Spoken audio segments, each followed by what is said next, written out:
નમસ્કાર, એશિયાના સૌથી જૂના અખબાર મુંબઈ સમાચારના ડિજિટલ પ્લેટફોર્મ પર આપનું સ્વાગત છે અને હું છું જીગર પંડ્યા. નજર કરીશું મહત્વના સમાચારો. અમદાવાદના એસજી હાઈવે પર આવેલી ખ્યાતિ હોસ્પિટલમાં દર્દીઓ સાથે છેતરપિંડી કરીને જાણ બહાર એન્જિયોપ્લાસ્ટી કરીને સ્ટેન્ટ્સ મૂકવામાં આવ્યાની ઘટનાના પડઘા સમગ્ર ગુજરાતમાં પડ્યા છે. દર્દીના પરિવારજનોનો આરોપ છે કે PMJY યોજના હેઠળ પૈસા પડાવવા માટે તેમની જાણ બહાર ઓપરેશન કરવામાં આવ્યા હતા, જેને કારણે બે દર્દીના મોત નીપજ્યા છે. દેશમાં મોંઘવારીએ માજા મૂકી છે. છેલ્લા 2 મહિનાથી શાકભાજી અને ખાદ્ય ચીજોના ઊંચા ભાવોએ ગૃહિણીઓનું બજેટ ખોલ્યું છે.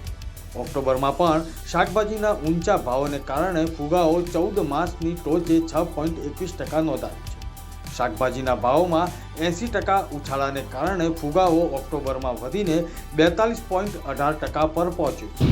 વડાપ્રધાન નરેન્દ્ર મોદીએ મંગળવારે મહારાષ્ટ્રના ચંદ્રપુર જિલ્લાના ચિમૂરમાં એક જનસભાને સંબોધિત કરતા વિપક્ષ પર આકરા પ્રહારો કર્યા.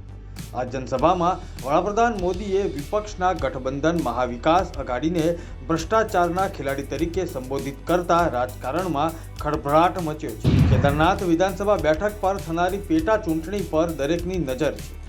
કેદારનાથ પેટા ચૂંટણી ભારતીય જનતા પાર્ટી માટે પ્રતિષ્ઠાનો સવાલ બની ગયો છે, જ્યારે કોંગ્રેસ આ ચૂંટણી જીતીને પોતાનું ગુમાવેલું રાજકીય મેદાન પાછું મેળવવા માંગી છે.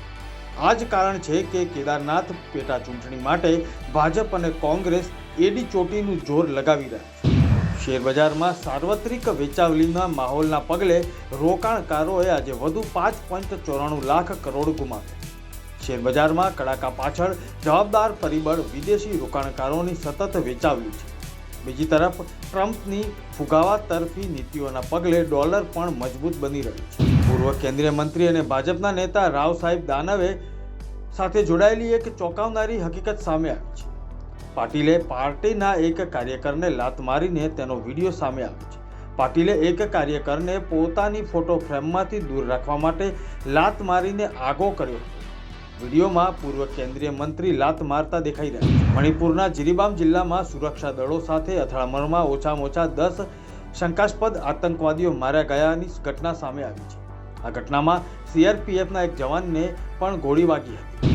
રાજ્યના મુખ્યમંત્રી ભૂપેન્દ્ર પટેલે 2 મહિલા શાસ્ત્રીય સંગીત પ્રતિભાઓનું તાના રીરી મહોત્સવ 2024 અંતર્ગત તાના રીરી એવોર્ડથી વડનગરમાં ગૌરવ સન્માન કર્યું. ઉત્તર ગુજરાતના વડનગરની ધરતી પરથી 2 નાગર કન્યાઓ તાના રીરીએ સંગીતની આખરી આરાધના કરીને રાગ રાગિણીની વિરાસત દુનિયાને આપી છે. જમ્મુ કાશ્મીરમાં થઈ સિઝનની પહેલી સ્નોફોલ. રાજૌરી, ગુરેજ ઘાટી, મુગલ રોડ સહિતના વિસ્તારમાં છવાઈ બરફની ચાદર. આગામી દિવસોમાં ગુજરાતમાં પણ વધશે ઠંડીનું જોર. ઇન્ડિયન કોસ્ટ ગાર્ડનું વધુ એક દિલધડક રેસ્ક્યુ સામે આવ્યું છે.